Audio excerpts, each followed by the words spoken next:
Yo, what is up guys? Welcome back to a brand new league racing video on F1 23. This is PSGL round number 3 around Silverstone, and as you can see we are in wet conditions out on the intermediates at the moment for our first run in Q1. There have already been lap times set on the full wets, but I decided to stay in and wait until it was ready for intermediate conditions. As you can see there, we're P2 in the championship.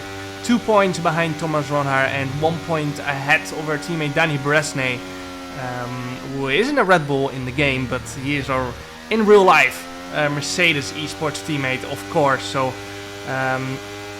today we can try and take the championship lead, ideally, but I know as well Silverstone is not my strongest track, and yeah, pace-wise I usually lack a little bit here. I have practiced a lot over the past 2 years on this track.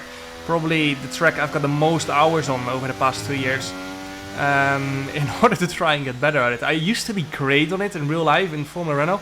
It was one of my best tracks, but on the F1 games it just doesn't seem to work well for me. I don't know why, but we are just gonna try and win, of course, nonetheless. Into turn 1 we go, not flat out as you can see. Actually had a lot of understeer, as the fronts are maybe not on ideal temperature yet in these intermediate conditions, although it is intermediate conditions, but it's probably really close to the wets, and that's why we're struggling a little bit with tire temperature or for grip in turn 1, as we go into sector 2 in a moment, and it's a 30.416. A little bit of hesitation on the front end, trying to get it turned in. I still feel like, even though rotation is much better on F1 23, it still feels a little bit unnatural sometimes. But as you can see, Jake there go to P1 with a 36.7, and we're gonna try and beat that, of course. Through cops we go, almost invalidated as I'm trying to get the front end in. But yeah, back to the rotation thing, it's so much better than F1 22. The handling, even after playing this game for 1,000 hours now, it's still so much better than F1 22. As we go purple middle sector, it just doesn't quite feel as natural yet, as in like F1 2020 or on iRacing or on R Factor 2 or on Assetto Corsa. So, of course, huge improvements made. I hope Cody's can make another massive leap forward on F1 24, because that would be phenomenal.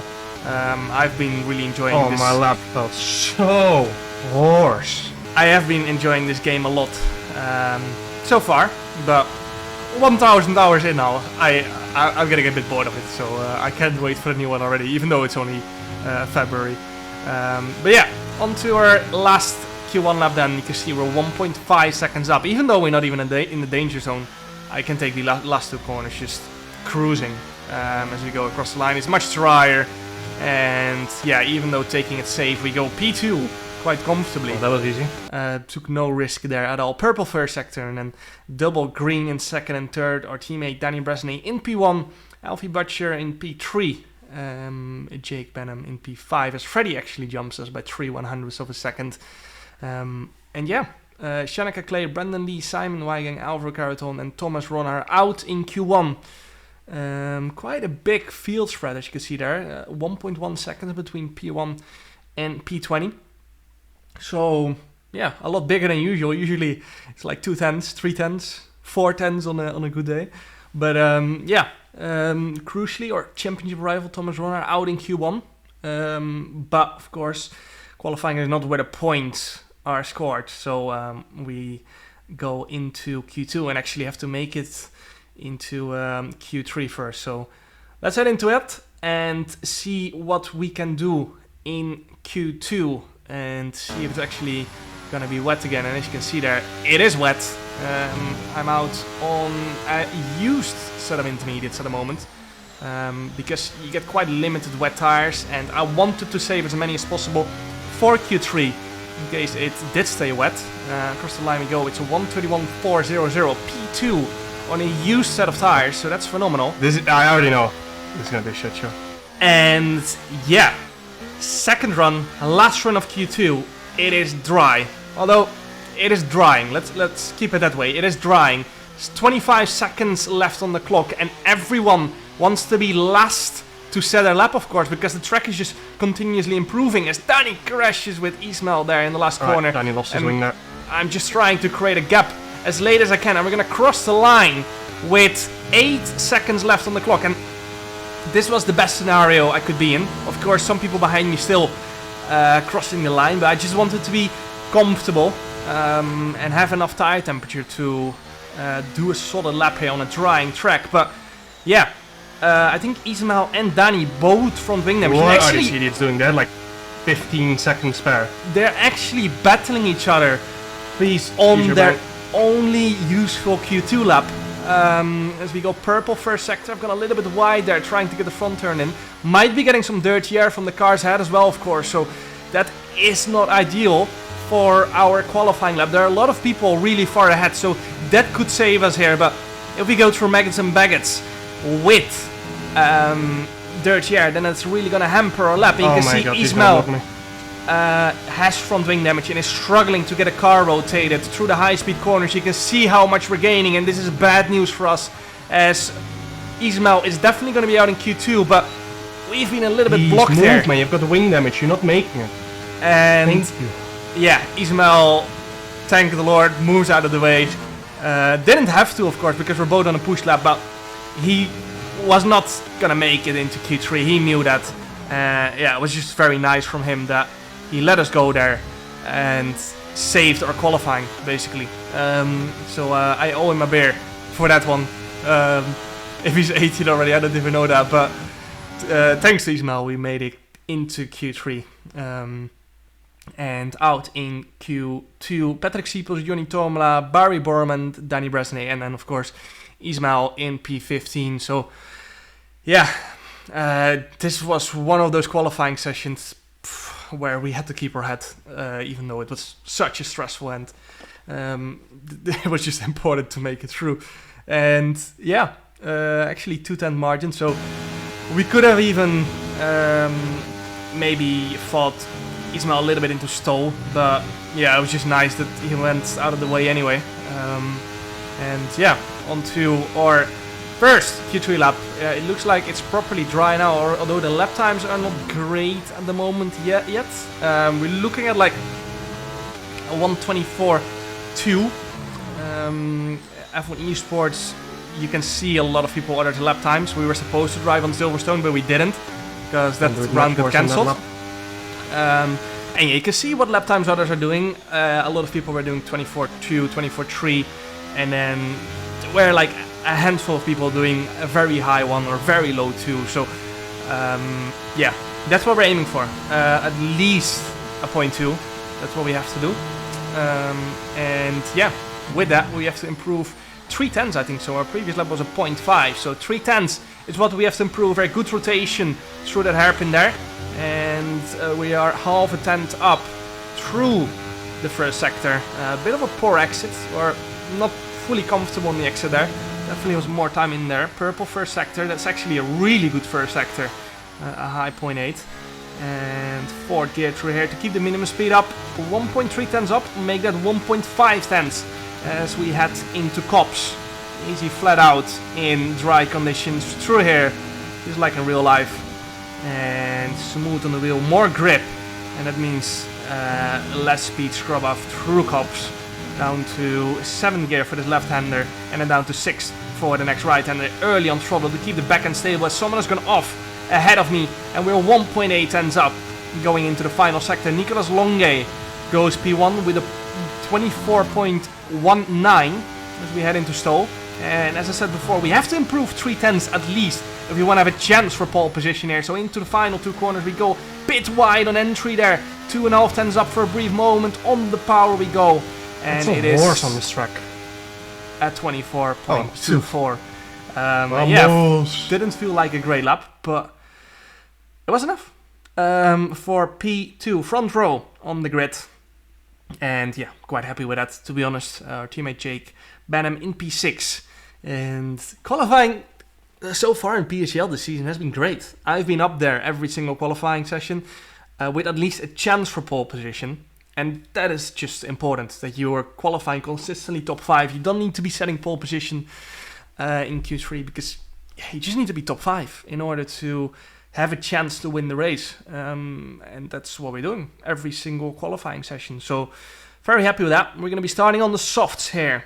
Thank you. Luke Smith. Oh no, I've on softs. Yeah, we're going to be starting on the softs here, just like a lot of other people around us. So yeah, soft, medium, possible. I'm sorry if the audio's a little bit crackling. I remember I had an issue with audio in this round. Not sure why, but didn't have it in any future rounds. So back into the race we go. It's going to be 5 red lights and away we go. Really poor start of the line relative to Freddie Rasmussen on the outside. And he's going to be completely next to us on the outside. We're going to leave him space and cover off the inside from anyone else into turn 3. Still Freddie on the outside, pushing a little bit wide there, but enough space for Freddie there to use, and we managed to keep P3, or actually drop to P3. And yeah, now you can hear the crackling sound more. Very sorry for that. I don't know why it happened. As someone sent it down the inside and around the outside. And I think that was not even a move against me or on me. They were just fighting each other and trying to get ahead of each other. So P3 it is after the opening sector, and you're about to see that slipstream is very powerful on this track. Not to mention the DRS straights. Of course, the next straight after Magnussen Baggett is not a super long DRS straight, but it's just you enter the straight with so much speed that the DRS is super effective. So yeah, DRS open here, even though it's only lap 1, so it's only going to be enabled after 3 laps, of course, but nonetheless, we're going to have to defend here into Stowe. It was not really meant as an attack, but I just had to attack in order to defend. These guys just don't stop. As you can hear me say, they don't stop. They're still fighting each other non-stop through the opening lap. On to lap 10 we go. Freddie and Nico both coming into the box. Jake and Ulas have both boxed at the end of lap 9 together with an Alpha Tauri. Sorry, it was not Ulas, it was Alfie actually. At the end of lap 9 we boxed, and we are just going to stay out for another lap. I didn't want to box together with Nicolas and Freddie. I just wanted to have 1 lap fresher tires and try and cover up the undercut a little bit by actually using my battery, because I was sitting on 100% battery. I thought I might as well stay out another lap and use some of that, minimize the undercut they get, and then we've got a 1 lap fresher tire. So tire red is going to be a little bit tricky towards the end. You can see those softs are done. Could have maybe done 1 more lap, maybe 2 if you really want to stretch it, but then you would lose a serious amount of time relative to the other. So in we come and out we go on a new set of mediums. Everyone ahead on the hards, apart from Philip Preitschneider, I think so. We stayed out on the softs for another lap, so that is interesting. Very, very long pit lane here. And as you can see, we got undercut by Alfie, Jake, Nicolas, Freddie were already ahead of me. Anyway, Jed Norgrove and Ulas got the undercut as well. And then Otis Lawrence, of course. So we lost 5 positions here, basically. We got Ulas, Jed, Alfie, and Jake and Otis ahead of us. So 5 positions lost that we have to make up before we're back into our original position. And let's see if we can do that. We got 2 lap fresher tires in Jake and 1 lap fresher tires then Nicolas and Freddie. Yep. You can see I'm actually barely staying in the DRS on this outlap. Takes a while for these tires to heat up. As Nico had an off, I think someone hit him, and yeah, he got sent off into Narnia. So unlucky for him. Going into Stowe there. Ulas sets the fast lap, and that's probably why I couldn't keep up in the DRS train for a bit, because they were pushing like crazy on DRS on warm tires. And now we are right behind Nicolas, and this is where it starts. This is where the fighting starts. A little bit of a moment there for Ulas, and after setting a fast lap, he's in trouble now. We go on the attack. He defends, Jet defends as well, and we're gonna try and go around the outside of both of these. I'm gonna try and leave as much space as possible on the outside, because I knew it was gonna be 3 wide into there, and yeah, we just about missed each other. Jet actually backed out quite early there, and they shunted on the exit. So yeah, not sure exactly what happened there. I think they just had a bit of a wheel bang moment, and that's how they lost their car. So yeah, 2 positions gained. That did cost us some ERS, unfortunately, and now we need to try and get Otis as well. Ideally, Nicolas gets back up to ahead of Otis, because Nicolas has, of course, slightly fresher tires than us. I'm not sure when Otis actually boxed. Could have been lap 9, could have been lap 10. I think it actually might have been lap 10. So yeah, ideally Otis and Nico get past the guys that boxed in lap 9. But yeah, that's in a perfect world. And we're trying to cool our car a little bit, sorry. Pulling out with the toe, of course, in fresh air, not the hot air from Nicolas ahead, as Nicolas sends it down the inside there. And we're gonna do the opposite. We're gonna choose the inside for the next left-hander. Otis went on the attack, so Nicolas had no extra space to use there. I was stuck behind Freddy. Nicolas with more momentum on the exit manages to stay ahead, as Luke goes for a bit of a over-enthusiastic dive on the inside. I go around the outside to get some clean air on my front wing, which does not do a lot on F1 games, as Luke hooked up to my rear wheel, which is something I absolutely hate, because such a shit tactic to lock in your wheels so you don't get a better exit. Yeah, I got a better exit, of course, taking the wider line, but then if someone locks their wheel on your rear wheel, then you're ruining your progress, man. Oh, the same strap as well. Pink, man. Yeah, I was not happy with that, because it's a bit of a dirty tactic to lock into someone's rear wheel so they don't get a better exit. But yeah, it's just not something you see as well in real life, because yeah, you would shunt immediately the second you touch wheel. So on we go. That did cost us some ERS, unfortunately, and now we just need to try and stay ahead of the cars behind us that are coming onto us relatively fast on newer tires. And this train is just not moving really fast because oh my god, just constantly battling as Luke taps around Nicolas there, and that is good for us. But that's the second time Nicolas got shunted into that race. He's been very unlucky this race. He had good track position and relatively fresher tires than the rest, but yeah, just 2 crashes so far and nothing he could do about it. So a very unlucky race for him, as now once again a lot of fighting going on here between the people who are basically on this relatively same strategy but just different tire age. I think it's why Freddy is not overtaking. As Nicolas now don't do it. Sends it down the inside, and it's going to be side by side through turn 1. I left as much space as possible, and we actually managed to perfectly fine get through there. So now I send it down the inside of Otis, and this was not really even an attack. It was more to defend from Nicolas behind, or now actually Philip Preitsner behind. But we have to attack because people on fresher tires are catching up to us, and we have to get past. As I actually drove into the back of Freddy there. And I'm very lucky that he actually I was expecting to break that early. Did not lose the back end there, or basically lose any time. The gap to Alfie, so it's very similar. So I was very lucky with Freddy there, having good car control. And now we go on the attack again. We actually managed to get past Otis now, and into Cops we go side by side. And we leave each other a lot better.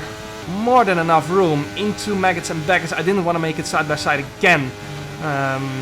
Also felt like perhaps it was a little bit unfair after hitting Freddy into Brooklyn. So again, gonna have to defend from Otis. Unfortunately, using more of my battery, and again, I'm forced to go on the attack to defend, even though I don't want to even go side by side. I just want to kind of pull away off into the distance with all 4 of us, which is gonna be hard. We go side by side with Freddy again to the final 2 corners. We leave him space on the exit, and he manages to stay ahead on the exit. Yeah, he's gonna win this race easily. Brendan behind us on a new set of softs, and yeah, all this battling in the top 6. Oh my god, shit show, man. Yeah, made it suboptimal for our race, because we lost so much time on our fresh tires relative to how easily they are getting through the field. No way, that's smart. And yeah, as you can say, I'm not fighting Brendan here. This is not our race. We have to accept that we are not fighting for the win anymore. It's just one of those races where it just turned a little bit into a shit show. And we just have to keep our heads. It's very frustrating, something like this, where you're just constantly stuck in traffic, and the traffic is going so slow because of fighting. And meanwhile, everyone on the alternative strategy is just, having great pace, not doing any battling. And yeah, that's why they've caught up already. I think Brandon boxed like 2 or 3 laps ago, and he's here already. That's how little we gained. And again, we're gonna have to go on the attack here to defend from everyone behind. We got our teammate Danny Bresney behind us as well. I send it a little bit down the inside. We're just gonna get swallowed up. Jake is too slow. As again we send it down the inside of Freddy, who actually had a great bit of battling this entire race. We're gonna ignore the fact that completely fucked. This is what we've spoken about so many times, and how do we keep falling for it? It's incredible. I was not happy with the strategy. But yeah, that's just, never learn from the mistakes. That's just how it goes. Silverstone is always a very chaotic league race. Always a lot of incidents, simply because the slipstream is so strong. DRS is very strong as well. And yeah, usually the alternative strategy is not great around here, but because there was so much fighting going on, it was absolutely great. And again, I've got no battery left. I've got no battery, no tires. That is on. And realistically, we're not even going to finish in the points at this rate. Yeah, the pace of the front runners on the strategy we were on was just absolutely honk. And yeah, that caused us to kind of slip back, and now we are just falling down the clutches of everyone on fresh tires. But again, it's easy to lose your head at this point, because at this point you're expecting not to score any points, but running out of damage or something. Crashing out and getting into incidents is not going to help as well. So every single point matters. If we can maybe snatch away a single point, that would be great already. Oh my god! Because a lot of people meeting, by the way. We're gonna drop out of points. The strategy is so shit. Okay, thank you, Alvaro. I need info, man. I need info on tires. I don't know what a...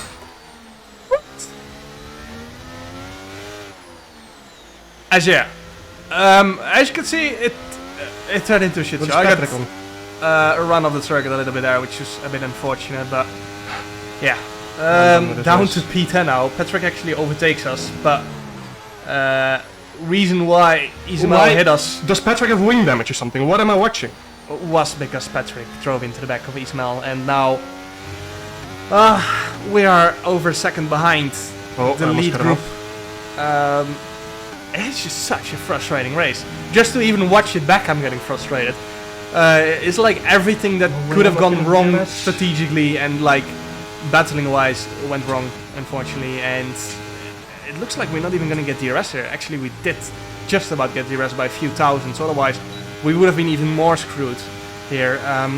It does seem like it has calmed down a little bit now. We've got some small gaps behind us, which helps us a lot. Lap 21 now. We've actually caught up a little bit to the back of Alvaro again. Fuck.